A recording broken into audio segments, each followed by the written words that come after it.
दोस्तों नमस्कार। भारतीय राजनीति का एक ऐसा नेता जो बिल्कुल एक साधारण परिवेश से निकलकर भारतीय राजनीति में इस तरीके से खड़ा हो जाता है जिससे कि ना केवल सत्ता पक्ष, विपक्ष, कारपोरेट और इस देश की सभी सरकारी संस्थाएं उसके सामने नतमस्तक हो जाएं। और इस नतमस्तक होने का कारण चाहे वह मजबूरी हो या डर। दिस इज एसके सिंह और आप देखना शुरू कर चुके हैं राजनीति से जुड़ा हुआ प्रोग्राम द पॉलिटिक्स। दिल्ली के भाजपा के महाअधिवेशन में श्यामा प्रसाद मुखर्जी को श्रद्धांजलि देते हुए 400 के पार के नारे के साथ इस देश के प्रधानमंत्री नरेंद्र मोदी ने एक ऐसी राजनीतिक लकीर खींच दी जिस तरह की लकीर आज तक भारतीय राजनीति में देखी नहीं गई थी। एक समय था जब भारतीय जनता पार्टी के वरिष्ठ नेता अपने आंतरिक लोकतंत्र और निर्णय लेने की भागीदारी को लेकर हमेशा ही सामने कांग्रेस पार्टी पर ये आरोप लगाते रहे हैं कि कांग्रेस पार्टी एक परिवार के द्वारा चलाई जाती है और एक व्यक्ति के द्वारा नियंत्रित की जाती है। लेकिन अगर वर्तमान समय में बीजेपी के राजनीतिक स्थिति को देखें, निर्णय लेने की स्थिति को देखें, तो पिछले दिनों में जिस तरीके की कांग्रेस की स्थिति थी, कहीं उसी तरीके की स्थिति बीजेपी में भी देखी जा रही है। यदि आप बीजेपी के उस दौर को देखें तो चाहे वो अटल बिहारी वाजपेयी थे, लाल कृष्ण आडवाणी, उमा भारती, मुरली मनोहर जोशी और नितिन गडकरी, सुषमा स्वराज और राजनाथ सिंह, एक पूरी लिस्ट है बीजेपी के नेताओं की। जब उस दौर में यह सारे नेता अपने तरीके से अपने अपने राजनीतिक एरिया का प्रतिनिधित्व करते थे और उस समय जितने भी निर्णय बीजेपी को लेकर लिए जाते थे उसमें उनकी अपनी भागीदारी होती थी। लेकिन आज के बीजेपी का मिजाज कुछ अलग है। इससे पहले कि बीजेपी के आज के मिजाज के बारे में हम बात करें, सबसे पहले आपको यह देखना चाहिए और सुनना चाहिए।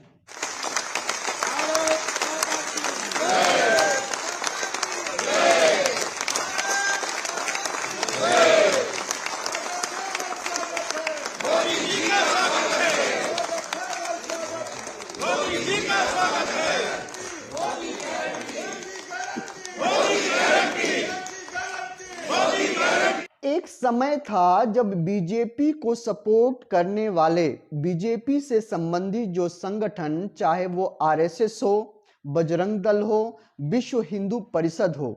ये सारे संगठन बीजेपी के निर्णयों को प्रभावित करते थे और कहीं ना कहीं अपने कार्रवाई को लेकर या अपने कार्यों को लेकर बीजेपी में उनकी मौजूदगी होती थी और उनको तवज्जो भी दी जाती थी। लेकिन कुछ समय से, यानी जब से नरेंद्र मोदी राष्ट्रीय राजनीति के परिदृश्य पर आए हैं, चाहे वो आरएसएस के मोहन भागवत हों या फिर वीएचपी का प्रतिनिधित्व करने वाला कोई नेता हो या कोई भी संगठन से जुड़ा हुआ दूसरा नेता हो, उसकी मौजूदगी कहीं ना देखी जा रही है ना सुनी जा रही है। लेकिन अगर आप वर्तमान समय में बीजेपी के मिजाज को देखें तो कौन सा नेता मुख्यमंत्री बन जाएगा, कौन सा नेता मुख्यमंत्री से आम एमएलए बन जाएगा, कौन सा नेता एमएलए से पार्षद बन जाएगा और कौन पार्षद से सीधे सांसद बन जाएगा, ये सारे जो निर्णय हैं या ये जो सारी परिस्थितियां हैं वो नरेंद्र मोदी और अमित शाह की नजर पर निर्भर करती है कि वह किस नेता को किस जगह पर देखना चाहते हैं और आगे बढ़ाना चाहते हैं। लेकिन अगर वास्तविक तौर पे देखें तो बीजेपी के सारे नेता, मंत्री, सांसद, एमएलए, कार्यकर्ता सबकी मौजूदगी बीजेपी के शतरंज पर मात्र एक मोहरे के तौर पे है, जिसका काम सिर्फ राजा को जिताना है, राजा को आगे बढ़ाना है। लेकिन जिस तरीके का राजनीतिक कद नरेंद्र मोदी ने अपना बनाया है, उसका एक वजह भी है। अगर आप देखें तो जिस तरीके से, चाहे वो कॉरपोरेट हो, चाहे वो मीडिया हो, चाहे वो सरकारी तंत्र हो, चाहे वो धर्म हो, चाहे वो राम मंदिर हो, इन सभी मुद्दों को लेकर दिल्ली की सत्ता को साधने का काम जिस तरीके से नरेंद्र मोदी ने किया है, वैसा आज तक भारतीय राजनीति में ना केवल बीजेपी बल्कि कांग्रेस में भी आज तक किसी ने नहीं किया।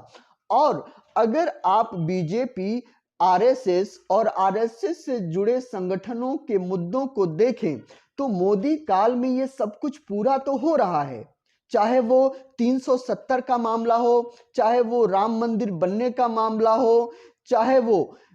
हिंदुओं के अपने अधिकारों का मामला हो, ये सारे बड़े मुद्दे तो पूरे हो रहे हैं। और सवाल सिर्फ इन्हीं मुद्दों का नहीं है। अगर इस देश की आकांक्षाओं को देखें तो चाहे जीडीपी के बढ़ने का मामला हो, आर्थिक तौर पर देश को मजबूत बनाने का मामला हो, देश के अंदर इंफ्रास्ट्रक्चर मजबूत करने का मामला हो, बड़ी बड़ी कंपनियों को सपोर्ट करके उनके नेटवर्थ को बढ़ाकर इस देश की इकोनॉमिक स्थिति को बढ़ाने का मामला हो, या फिर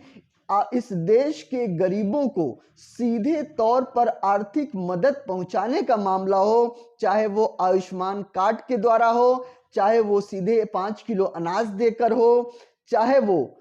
किसान निधि के माध्यम से किसानों को सीधे अमाउंट देकर मामला हो। जब इस देश की आकांक्षाएं पूरी हो रही हैं, बीजेपी से जुड़े हुए राजनीतिक संगठनों की वो सारे मुद्दे पूरे हो रहे हों, तो आखिर में नरेंद्र मोदी का विरोध करने की वजह क्या हो सकती है? और कोई करे भी तो करे क्यों? इससे पहले कि नरेंद्र मोदी के राजनीतिक भविष्य के सोच की हम बात करें, सबसे पहले जो अधिवेशन दिल्ली में हो रहा था, उसके बाद जिस तरीके से बीजेपी के जनरल सेक्रेटरी विनोद तावड़े ने अपना बयान दिया, उससे आपको बहुत कुछ समझ में आ जाएगा। सुनिए जरा। पिछले 10 साल का केंद्र सरकार का कामकाज और स्वयं माननीय प्रधानमंत्री मोदी जी संवैधानिक पद पर आए हुए 23 साल हुए, एक भी भ्रष्टाचार का आरोप नहीं। ऐसे भ्रष्टाचार मुक्त, आरोप मुक्त, विकास के आधारित जो हमने सफलता पाई है,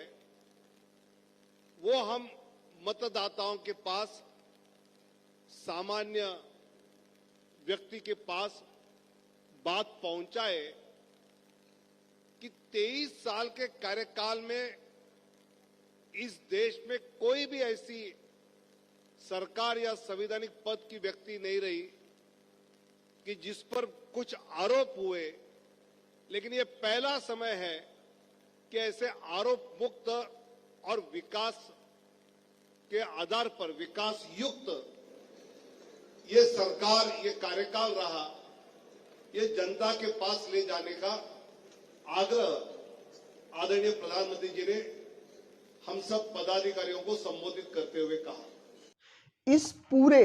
स्टेटमेंट से यह बात बिल्कुल स्पष्ट है कि 2024 के लोकसभा इलेक्शन से पहले या इलेक्शन के बाद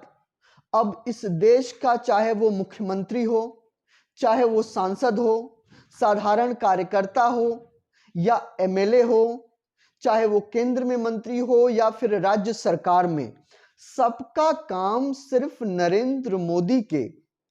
अपने जीवन के राजनीतिक इतिहास, संघर्ष और उनकी मौजूदगी को इस देश के सामने प्रस्तुत करना है। और मुख्यमंत्री के तौर पे रहते हुए और प्रधानमंत्री के तौर पे रहते हुए जिस तरीके के कल्याणकारी योजनाओं को लेकर नरेंद्र मोदी ने इस देश को आगे बढ़ाया है उसका गुणगान करना है। और जो नेता जितनी गुणगान में अपने को परिपक्व कर लेगा और इस देश की राजनीति में उसकी मौजूदगी या उसका भविष्य उसी बात पे निर्भर होगा कि वह कितना सहज नरेंद्र मोदी और दिल्ली की सत्ता के लिए वो मौजूद है। तो नरेंद्र मोदी के इस राजनीतिक चढ़ाव, उनकी मौजूदगी, उनका कल्ट, इससे देखकर यह कहना अतिशयोक्ति नहीं होगी, मोदी जी गजब हैं। तो आपको यह प्रोग्राम कैसा लगा? आपने मुझे इस प्रोग्राम के माध्यम से अंत तक सुना, आपका बहुत बहुत शुक्रिया। और अगर आपको यह प्रोग्राम अच्छा लगा हो तो इस चैनल को सब्सक्राइब करके, शेयर करके, लाइक करके मुझे प्रोत्साहित कीजिए। नमस्कार, जय हिंद।